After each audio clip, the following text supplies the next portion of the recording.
آخر میں اپنی قوم سے بس یہ بات کر کے اپنی بات ختم کرتا ہوں کہ دیکھیں، میں جس طرح شروع کیا تھا کہ اللہ میرے پہ بڑا مہربان رہا ہے، میں اس کا شکر ادا جتنا بھی کروں کم ہے کہ مجھے تو اس ملک میں جو آپ نے عزت دی وہ کسی کو دی نہیں پہلے.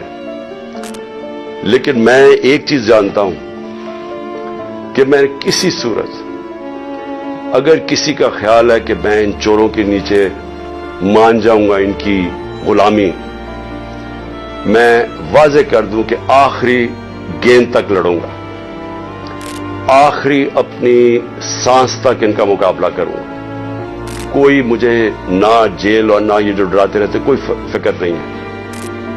اللہ نے ایمان دیا ہے، ایمان کی قوت دی ہے، اور سب سے بڑی قرآن کی آیت ہے کہ جو لوگ ایمان لے آئے اللہ ان کے خوف دور کر دیتا، ان کو آزاد کر دیتا. میں ایک آزاد انسان ہوں، میں کبھی غلامی کسی کی نہیں مانتا. میں لا الہ الا اللہ میرے دل میں ہے. میں نے اللہ کے سامنے دعویٰ کیا ہوا کہ اللہ تیرے سوا کوئی خدا نہیں ہے، کوئی خوف کے بت کی میں پوجا کرتا نہیں، اور نہ آپ کو کرنی چاہیے.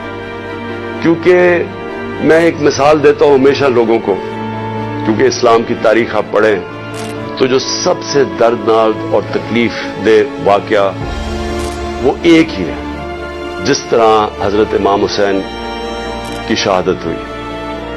اور میں ہمیشہ یاد کراتا ہوں لوگوں کو کہ کوفہ کے لوگوں کو انہوں نے تو بلکہ دعوت دی تھی امام حسین، ان کو پتا تھا وہ ہو رہا ہے حق پہ، ان کو پتا تھا کوفہ کے لوگوں کو، لیکن یزید کے خوف کے ظلم کے خوف کی وجہ سے انہوں نے اتنا بڑا سانیہ ہونے دیا اسلام میں. آپ بھی یہ خوف کا بت توڑ دیں، میری طرح آزاد ہو جائیں اور کسی صورت ان کو نہ قبول کریں.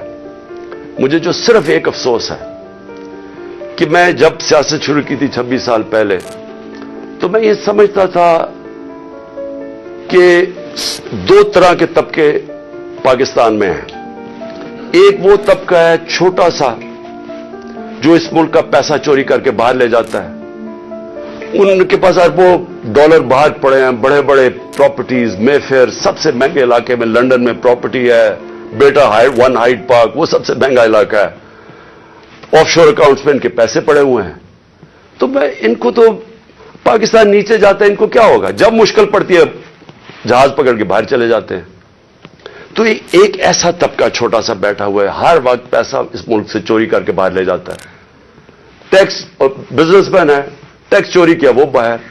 ریل اسٹیٹ کے اندر بیٹھے ہوئے لوگ جیسی پیسہ بنتا ہے حوالے ہنڈی سے پیسہ باہر. تو ان کو کوئی تکلیف نہیں ہے کہ پاکستان نیچے جاتا یا نہیں، ان کو تکلیف نہیں ہے کہ ہم غلامی کریں، کبھی کسی کی غلامی جو آج تک کرتے آئے ہیں ان کو فکر نہیں ہے، کیونکہ ان کا سٹیٹ پاکستان میں نہیں ہے.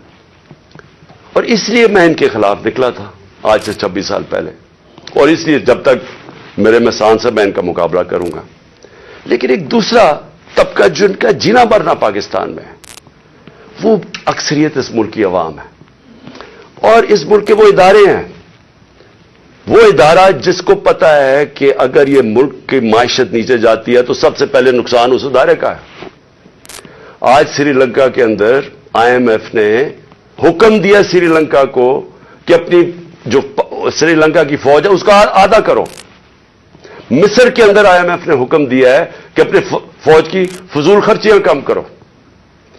تو کیا وہ جب ہم جو یہ امپورٹڈ حکومت ہمیں اپنے گھٹنوں پہ لے آئی ہے، اپریل میں پاکستان کدھر کھڑا تھا، صرف اکنامک سروے آف پاکستان آپ دیکھ لیں، اور آج کدھر ہے.